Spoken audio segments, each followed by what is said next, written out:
है जी। So let us start बेटा।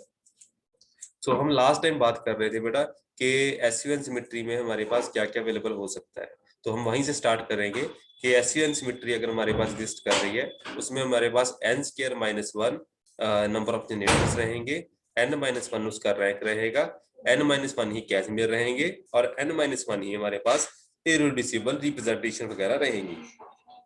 और इररिड्यूसिबल रिप्रेजेंटेशन जो है मेरे पास, these are very very important from my geometrical shapes के रिगार्डिंग, उसके रिगार्डिंग हम बात कर रहे हैं। ठीक है जी। उसके बाद हमने बात की है SU2 और SU3 की सिमेट्री के कॉरेस्पॉन्डिंग। SU2 और SU3 का कंपैरिजन मैंने लास्ट टाइम आपको दिखाया था कि SU2 एंड SU3 सिमेट्री के कॉरेस्पॉन्डिंग आपके पास क्या क्या आएगा।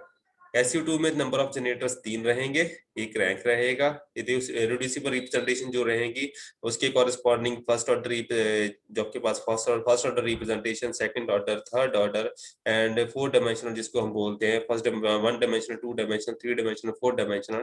तो उसके रिगार्डिंग हमने ये वाला पार्ट डिस्कस किया हुआ है।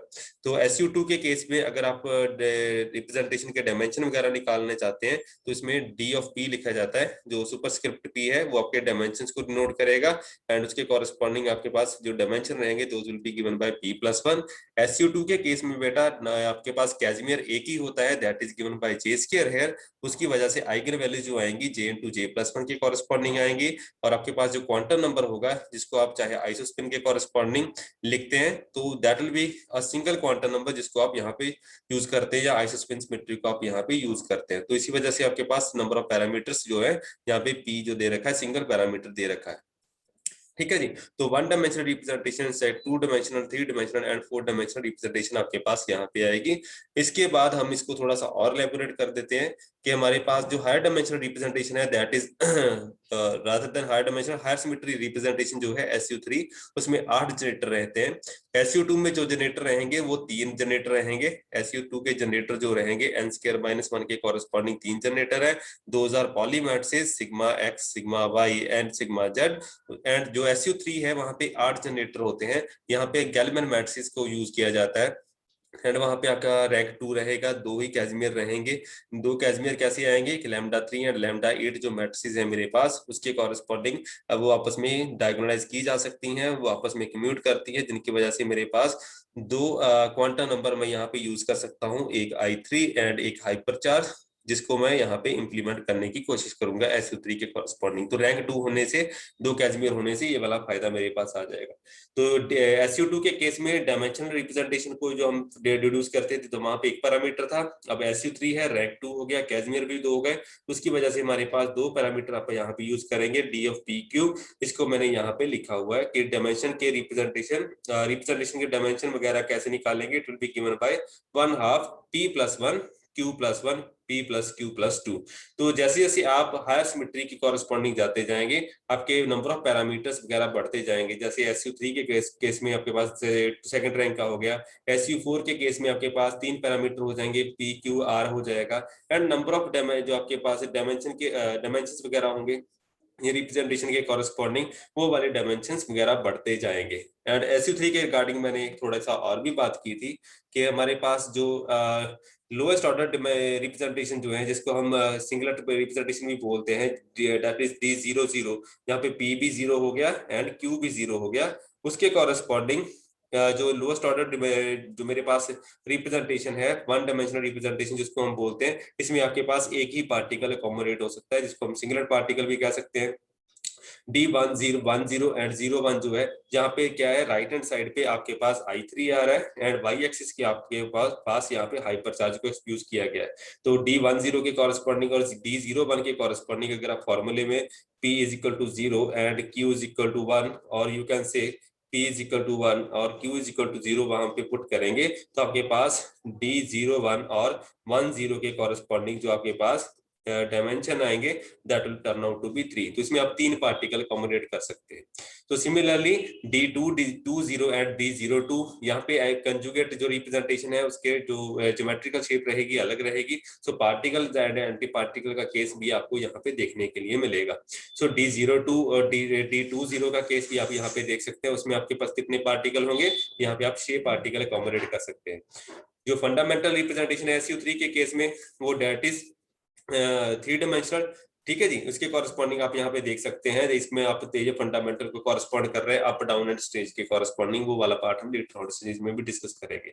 जो आप नेचर में देखते हैं, जैसे आपने बना रखे हैं, पर्किंस की बुक में पढ़ा होगा कि ऑक्टेट और डेकुप्लेट की शेप्स आपके पास आती हैं, उसे लोअर ऑर्डर के जो लोअर डायमेंशन के रिप्रेजेंटेशन वहां पे आपके पास काम नहीं आते। मतलब जो नेचर में सिमेट्री दिखाई जा रही है वो यहाँ पे ऑक्टेट और डिकुप्लेट के फॉर्म में है, तो वहां पे आप कैसे इसको इंटरप्रेट कर सकते हैं, हाई डायमेंशनल रिप्रेजेंटेशन है तो that will be represented by D11। इसके केस में आपके पास कितने आएंगे, it will be given bye 8, P को 1 पुट कीजिए एंड Q को 1 पुट कर दीजिए, तो आपके पास डायमेंशन कितने आ जाएंगे, that will be given bye 8।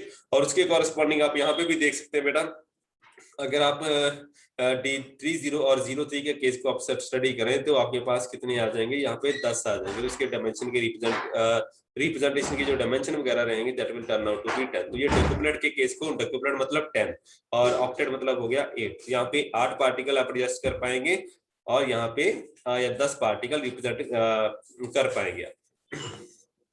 तो ये वाला पार्ट आप ऐसे ही इलेबोरेट कर पाएंगे, तो सारे का सारा पार्ट यहाँ पे दे रखा है। तो लेकिन ये वाला पार्ट जो है हम मैथमेटिकली सॉल्व कर रहे हैं, लेकिन जैसे जैसे हम हायर सिमेट्री से आगे निकलते जाएंगे, because we have large number of particles that those which are to be arranged, तो हमें काफी सारे पार्टिकल्स को अरेंज करने के लिए हायर एंड हायर सिमेट्री तक जाना पड़ेगा। एंड वहां पे हमारा ऐसे काम नहीं चल सकता कि हम higher and higher symmetry generate करने की कोशिश करें, वहां पे हम फॉर्मुलेशन लगाने की बात करें, तो हमारे लिए यंग्स टैब्लेट्स वगैरह जो मेथड है वो वाला काम ज्यादा बेटर होता है।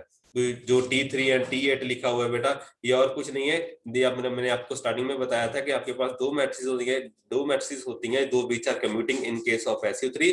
तो उसके केस में λ3 के कॉरेस्पॉन्डिंग λ3 डिवाइडेड बाय 2 को हम बोल देते हैं F3, एंड उसके केस के एंड λ8 डिवाइडेड बाय 2 को हम बोल देते हैं यहाँ पे F8 के कॉरेस्पॉन्डिंग। तो वही वाला पार्ट हमने, या इसको T3 बोल लीजिए या F3 बोल लीजिए, T8 बोल लीजिए, F8 बोल लीजिए, ये आपकी चॉइस है बेटा। इसके ये आपके पास हेक्सागोनल जो आपके पास अरेंजमेंट बन रखा है I3 एंड Y को प्लेन के कॉरेस्पॉन्डिंग, मैंने आपको ज्योमेट्रिकल स्ट्रक्चर वगैरह दिखा दिए, तो इसको आप एक बार करके देख लीजिएगा।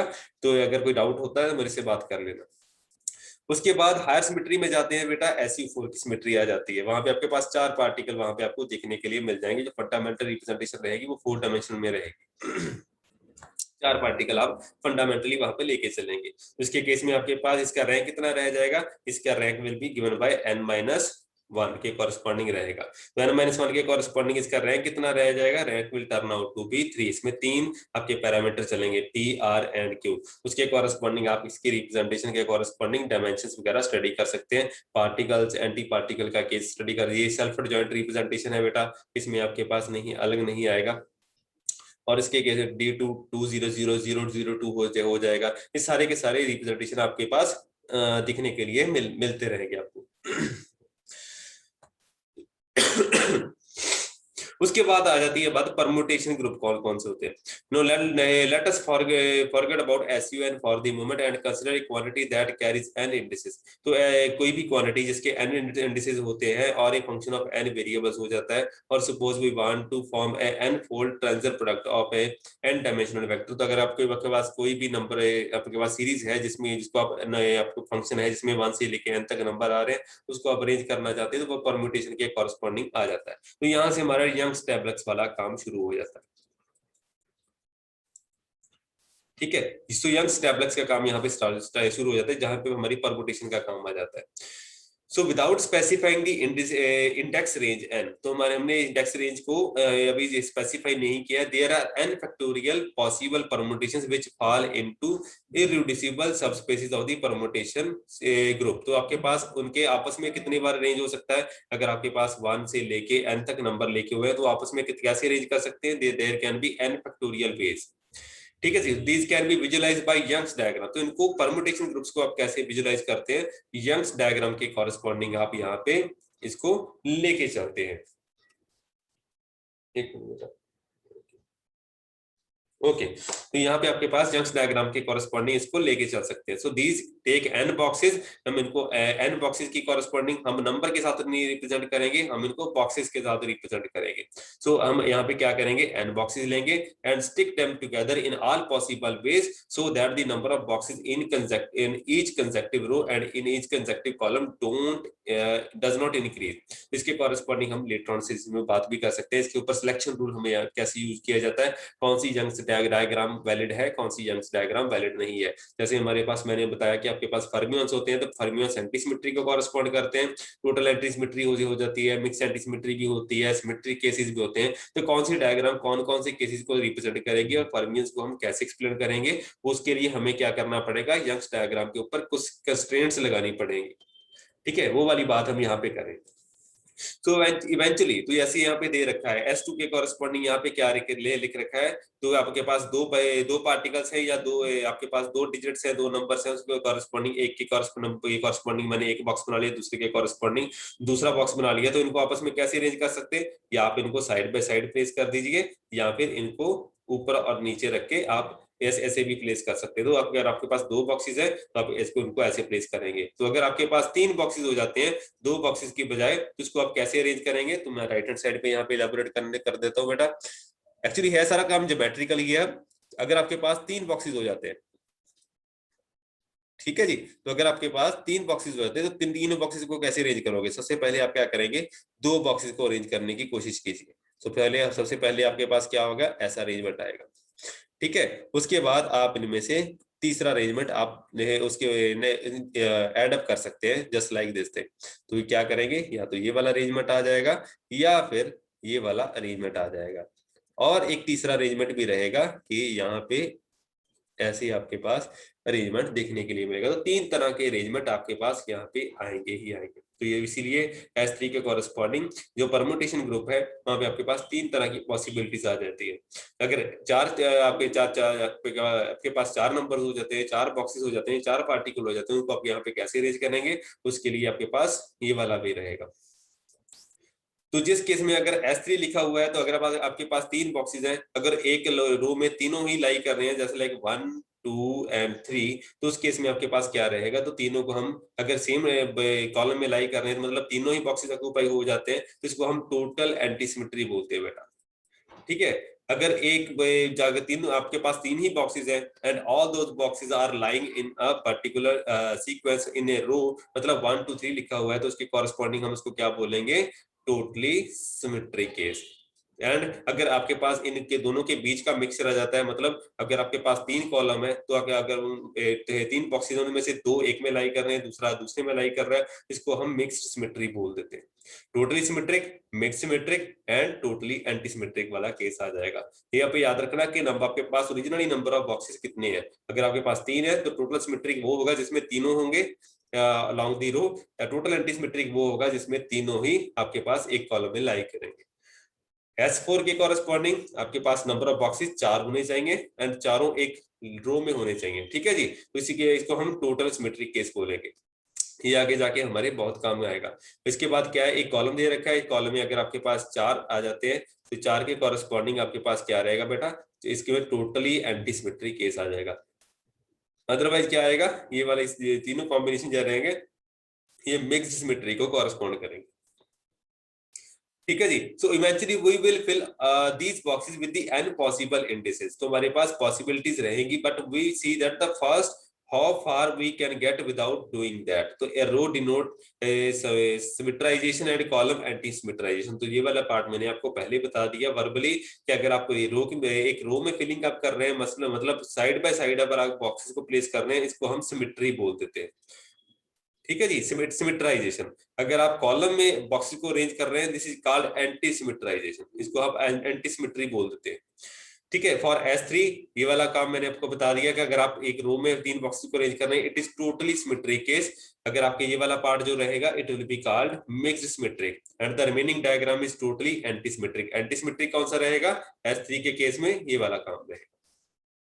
So each Young's diagram correspond to an irreducible representation of SUN SN। मतलब अगर आपके पास कोई सिमेट्रिक ग्रुप है बना हुआ है तो उसके कॉरेस्पॉन्डिंग अगर आप उसको ब्रेक कर रहे हो in the term of boxes, तो यहाँ उसके corresponding end of the day आपके पास क्या बनेगा, सेट ऑफ इररिड्यूसिबल रिप्रेजेंटेशन। मतलब आपके पास एक बिगर ग्रुप है, उसमें कॉरेस्पॉन्डिंग आप उसमें क्या कर रहे हो, इररिड्यूसिबल रिप्रेजेंटेशन वगैरह फाइंड आउट करोगे। तो you will be finding out at the end, you will be having 3 और 4 सेट्स और 5 सेट्स ऑफ इररिड्यूसिबल रिप्रेजेंटेशन। आपके पास हायर सिमेट्री है, उसको ब्रेकअप करके आप छोटे से छोटे जो इररिड्यूसिबल जिसको आगे नहीं तोड़ पाओगे, वो कौन कौन सी सिमेट्री आप यहाँ पे इवॉल्व कर पाएंगे। तो मैंने स्टार्टिंग में बताया था बेटा कि यहाँ पे आपके पास क्या क्या इंपॉर्टेंट चीज है। मेरे लिए सबसे इंपॉर्टेंट काम यहाँ पे है कि मेरे पास मुझे चाहिए इररिड्यूसिबल रिप्रेजेंटेशन, जिसको मैं आगे ब्रेक ना कर पाऊं, जो मेरे सिमेट्री को कॉरेस्पॉन्ड करेंगे, जिसको हमें आगे यूज करेंगे। तो इनके डायमेंशन कैसे रिप्रेजेंट करेंगे, तो मैंने आपको पहले बताया था डी ऑफ पी का case, D of P of Q का case, D of P R and Q का केस। इस ये कौन सा था, SU2। इसमें कौन सा था, SU3 एंड इसमें कौन सा था, SU4। लेकिन अब मैं यहाँ पे क्या कर रहा हूं, मैं इनकी बजाय मैं इसको डी ऑफ पी की बजाय डायरेक्टली फाइंड आउट करना चाहता हूं कि मेरे पास अगर मेरे पास ऐसा सिस्टम एग्जिस्ट करता है तो इसके डायमेंशन क्या रहेंगे। तो मैं इस डायग्राम के कॉरेस्पॉन्डिंग इसके डायमेंशन डायरेक्टली निकाल सकता हूं बाय यूजिंग वेरियस रूल्स। तो मुझे जरूरत नहीं है कि मैं फॉर्मूले निकालता फिरूं या मैं कोई फॉर्मुलेशन बनाता फिरूं, उसकी जरूरत नहीं पड़ेगी। मैं डायरेक्टली फॉर्मुलेशन को अपनी यंग्स डायग्राम को देख के मेरे पास कौन सी सिमेट्री है, मैं उसको यूज करके डायरेक्टली इसके डायमेंशन निकाल सकता हूं। मतलब इररिड्यूसिबल रिप्रेजेंटेशन जो बनेगी, जो फाइनल रिजल्ट बनेगा, इसके डायमेंशन क्या होंगे वो भी मुझे पता चल जाएंगे। तो अगर मुझे डायमेंशन पता चल गए तो मुझे पता चल जाएगा मेरे पास कितने पार्टिकल्स उसमें अरेंज हो सकते हैं। जस्ट लाइक 3 into 3, तो 3 into 3 कितने होते हैं बेटा, 9 होते हैं। लेकिन it can be 6 plus 3, it can be 5 plus 4, और इट कैन बी 3 plus 6, और it can be any other thing. It can be 2 plus 6, it can be something like 2 plus 7, it can be like this. लेकिन इन सब में से कौन सा possible होगा वो मुझे कौन बताएगा। It will be given by permutation groups, और it will be given by my Young's diagrams. तो यंग्स डायग्राम ही बताएंगे कौन सा वैलिड है कौन सा नहीं है। तो ये सारा पार्ट हम यहाँ पे डिस्कस करेंगे। So dimension of the representation can be inferred from the number of standard tableaux that it permits. तो मैंने आपको बताया कि मेरे पास अगर कोई भी सिमेट्री है, S3 दे रखा था, परम्यूटेशन ग्रुप ऑफ ऑर्डर 3 है यहाँ पे दे रखा है, उसके कॉरेस्पॉन्डिंग अगर मेरे पास कोई यंग्स डायग्राम एग्जिस्ट करती है तो उसके डायमेंशन एग्जिस्ट करेंगे। अगर यंग्स डायग्राम एग्जिस्ट नहीं करती तो उसके डायमेंशन एग्जिस्ट नहीं करेंगे। ठीक है, तो जो परमिटेड होगा डायग्राम, उसके कॉरेस्पॉन्डिंग ही डायमेंशन आएंगे, अदरवाइज डायमेंशन नहीं आएंगे। ठीक है जी। So a standard tablet is filled with numbers from 1 to n which increases in the row and in each column. याद रखना, इस यंग्स डायग्राम बनाने के लिए आप क्या करेंगे, जो लेफ्ट जस्टिफाइड होता है आप ऐसा बना सकते हैं, आप ऐसा नहीं बना सकते। ये चीज याद रखिएगा बेटा, आप ऐसा नहीं बना पाएंगे। This is not allowed, this is allowed. ठीक है जी, आप इस कॉलम को खाली नहीं छोड़ सकते यहाँ पे। तो ये वाली चीजें यहाँ पे इंप्लीमेंट हो जाएंगी। तो S3 के केस में हमने यहाँ पे क्या किया, S3 के केस में हमने हमारे पास क्या था, 3 बॉक्सेस थे। ये कौन सा हो गया, 1, 2 and 3। तीनों बॉक्सेस को क्या मैंने क्या डिनोट कर दिया, यहाँ पे मैंने simultaneously side by side place कर दिया। तो ये कौन सा है, टोटली सिमेट्रिक केस बन गया। इसके डायमेंशन रिप्रेजेंटेशन के कितने हो गए, यहाँ पे लिखा हुआ है 1। इनको हम यूज करेंगे बाय हुक लेंथ वगैरह निकाल के सॉल्व करने की बात करेंगे। या फिर मिक्स सिमेट्रिक केस हो गया 1 and 2, उसके बाद 3 क्या आ गया नीचे, या फिर 1 and 2 या फिर 3। इन दोनों की पॉसिबिलिटीज रहेगी एंड उसके कॉरेस्पॉन्डिंग आपके पास यहाँ पे पॉसिबिलिटीज आएंगी, D will be equal to 2। मतलब इन दोनों के डायमेंशन 2 ही रहेंगे। या फिर आपके पास ऐसे केसेस भी आएंगे जिसमें डायमेंशन 2 आएंगे, लेकिन that will not be totally antisymmetric, ये भी मिक्स्ड सिमेट्री को ही कॉरेस्पॉन्ड करेंगे। ठीक है जी, इनके लिए काम करना बहुत आसान है। जैसे हमने S3 के निकाला है, SU3 मेरे पास एक सिंपल सा ग्रुप दे रखा था। SU3 के लिए मैंने DPQ लिख लिया था। वहां पे काम करना बहुत आसान था, लेकिन यहाँ पे काम करना मुश्किल होता जाएगा जैसे जैसे मैं हायर सिमेट्री की बात करता जाऊंगा। ठीक है जी, तो जैसे जैसे मैं हायर सिमेट्री की बात करूंगा मेरे पास काम करना मुश्किल होता जाएगा एंड नंबर ऑफ पैरामीटर्स काफी ज्यादा बढ़ते जाएंगे। तो उसको हैंडल करने के लिए मैं यहाँ पे कौन सा रूल यूज कर रहा हूँ, through for larger Young's tablets this exercise can become tedious. तो ये जो मेन चीज है कि हमारे पास किसी भी रिप्रेजेंटेशन के डायमेंशन वगैरह निकालना जो है होता है वो काम मुश्किल हो जाता है। Fortunately the dimension of Young's diagram can also be determined from the hook factor. तो हुक फैक्टर वगैरह क्या होते हैं मैं आज भाई सिर्फ यही सिखाऊंगा। इसको हम हुक फैक्टर वगैरह यूज निकाल के यूज करते हैं, which is the product of all the hook length in the diagram. तो कैसे निकाला जाता है?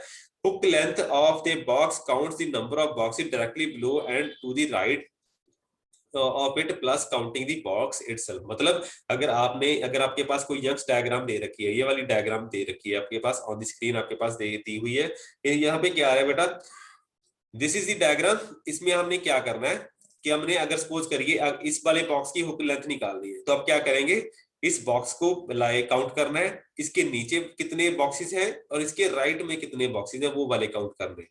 तो इसके कॉरस्पॉन्डिंग कितना हो गया जी, जैसे 5 है, एक बॉक्स ये हो गया, इसके नीचे बॉक्स कितने हैं, 1 2, राइट हैंड साइड में कितने हैं, 1 दो, दो राइट साइड में, 2 नीचे हैं, और ये एक बॉक्स इटसेल्फ हो गया 1 2 3 4 और 5। ये टोटल इसके कितने हो गए बेटा, बॉक्सेस 5 हो गए। मतलब इसके नीचे 2 बॉक्सेस, राइट में 2 बॉक्सेस एंड 1 इटसेल्फ, तो टोटल नंबर ऑफ बॉक्सेस हो गए 5। तो इसकी हुक लेंथ कितनी हो गई, 5। उसके बाद आपकी ऑप्शन आ जाती है ये वाला बॉक्स जो है, ये ऐसी नंबरिंग की हुई है, इसको जरूरत नहीं है, इसको आप ब्लैंक भी लिख सकते हैं, ठीक है जी। ये जरूरत नहीं है इसको नंबरिंग करने की, इसको आप ऐसे भी लिख सकते हैं डायरेक्टली, इसको आप ऐसे ही यूज करिए, ठीक है जी। तो इसकी हुक लेंथ कितनी होगी बेटा, हाँ तो 5 होगी। एक्चुअली वो हुक लेंथ लिखी हुई है जैसे इसकी लिखी हुई है, तो उसको कंफ्यूज मत करिए। तो पहले की हुक लेंथ 5 होगी, इस वाले की हुक लेंथ क्या रहेगी, इसके आगे कितने बेटा 1, नीचे कितने हैं 1, उसके बाद इटसेल्फ काउंट करेंगे 1 2 और 3, इसकी हुक लेंथ कितनी हो गई, 3 हो गई, ठीक है जी। उसके बाद इसके नीचे वाले की, इसके आगे कुछ नहीं है, इसके नीचे भी कुछ नहीं है, तो इसकी हुक लेंथ कितनी हो गई बेटा, 1 हो गई। तो इसके बाद ये वाला जो बॉक्स है ऊपर वाला, इसके नीचे 1 है, राइट में भी 1 है, और इसके बाद इसको भी काउंट करेंगे तो इसके कॉरेस्पॉन्डिंग कितने आ जाएंगे, 3 आ जाएंगे। इसके बाद राइट में जो लास्ट वाला बॉक्स है इसमें क्या रहेगा, इसकी हुक लेंथ 1 आएगी, बिकॉज इसके आगे भी कुछ नहीं है, नीचे भी नहीं है। और ये वाला जो बॉक्स है इसकी हुक लेंथ कितनी आएगी, इसके आगे भी कुछ नहीं, नीचे भी नहीं है, तो इसकी हुक लेंथ भी 1 आ जाएगी। तो सब जितने भी फैक्टर आपने निकाले हैं सबको मल्टीप्लाई कर दीजिए, मतलब 5 multiplied by 3 plus into 1 into 3 into 1 into 1, तो सबको आपस में मल्टीप्लाई कर दीजिए। इसको हम क्या बोलेंगे, this will be called hook length of the Young's diagram. तो इसकी हुक लेंथ कितनी आ जाएगी, इट विल बी कॉल्ड 45। तो टोटल 45 आ गई। तो इस जो रिप्रेजेंटेशन है, ये वाली जो रिप्रेजेंटेशन दे रखी है, इसके डायमेंशन क्या रहेंगे, इसके बॉक्सेस काउंट कीजिए 1 2 3 4 5 और 6। तो इसके डायमेंशन कितने रहेंगे, dimension will be given bye 45, जिसको हम हुक लेंथ बोलते हैं, फॉर्मूला साइड में लिख लेते हैं, डिवाइडेड बाय कितने बॉक्सेस हैं उसका फैक्टोरियल कर दीजिए। अगर 6 बॉक्सेस है, 6 बॉक्सेस का फैक्टोरियल कर दीजिए, तो इट विल बी कॉल्ड, यहाँ पे सॉरी मैंने उल्टा लिख दिया शायद, यहाँ पे देखना पड़ेगा, ओके। तो मैंने क्या लिखना है, ये यहाँ पे डायमेंशन रहेंगे, that will be given bye n factorial divided by h, मतलब हुक्स लेंथ नीचे आएगी। तो यहाँ पे कितना रहेगा, नंबर ऑफ बॉक्सेस मेरे पास कितने हैं बेटा, नंबर ऑफ बॉक्सेस है 6, it will be given bye 6 factorial divided by my hook length. Hook length यहाँ पे कितनी है 45, तो इसको आप ऐसे रिलेट कर सकते हैं। तो it will be given bye n factorial divided by h के साथ आप इसको लिखेंगे। तो ये आपके पास कितना हो गया बेटा, अल्टीमेटली इस डायमेंशन की इसके रिप्रेजेंटेशन के डायमेंशन कितने आ जाएंगे, 16। तो आपके पास काफी ऐसी जो यंग्स डायग्राम दे रखी होंगी, उनके कॉरेस्पॉन्डिंग आप इसके डायमेंशन वगैरह निकाल के देखिए। So dimension is also the multiplicity of each dimension diagram. तो इसको हम डायग्राम की मल्टीप्लिसिटी भी बोलते हैं। मतलब कोई भी डायग्राम दे रखी है, ये वाली डायग्राम है, इसकी मल्टीप्लिसिटी बताइए, मतलब आपने इसके डायमेंशन निकाल दे, ठीक ठीक है जी। एंड में फॉर एग्जांपल S3 ग्रुप है, S3 के कॉरेस्पॉन्डिंग ये क्या होगा, S3 के कॉरेस्पॉन्डिंग ये आप ट्राई करके देखना बेटा क्या क्या है। S3 क्या है, आपके पास 3 बॉक्सेस है, ठीक है जी। तो 3 बॉक्सेस थे आपके पास, तीनों को आपस में अरेंज कैसे किया आपने, या तो टोटल सिमेट्री कॉम्बिनेशन बना लीजिए, या फिर आप टोटल एंटी सिमेट्री कॉम्बिनेशन बना लीजिए, या फिर 2 मिक्स सिमेट्री के बन जाएंगे। ठीक है जी। मिक्स सिमेट्री के दो बनेंगे, उसको आप लेबल करके बता सकते हैं कैसे कैसे होगा, या फिर ये 1 2 3 हो जाएगा, या फिर 1 2 3 हो जाएगा। तो आपको उसमें कैसे अरेंज करना है वो आप देख लीजिएगा। ये आपके पास 4 कॉम्बिनेशन होंगे, इन दोनों के डायमेंशन सेम आएंगे, बिकॉज लेबलिंग का कोई फर्क नहीं पड़ेगा इन दोनों को, इसलिए यहाँ पे 2 लिखा हुआ है। 2 लिखा हुआ है, इसके रिप्रेजेंट, इसके डायमेंशन आप निकालिए, इसके निकालिए और इसके निकालिए, and find out total dimension कितने रहेंगे। ठीक है जी। तो ये वाला पार्ट आपके लिए मैं छोड़ रहा हूँ, इसको हम कल दोबारा एलैबोरेट करेंगे। अगर कोई डाउट है इसके रिगार्डिंग या क्वेश्चन है तो बता सकते हैं, otherwise lecture is over for today.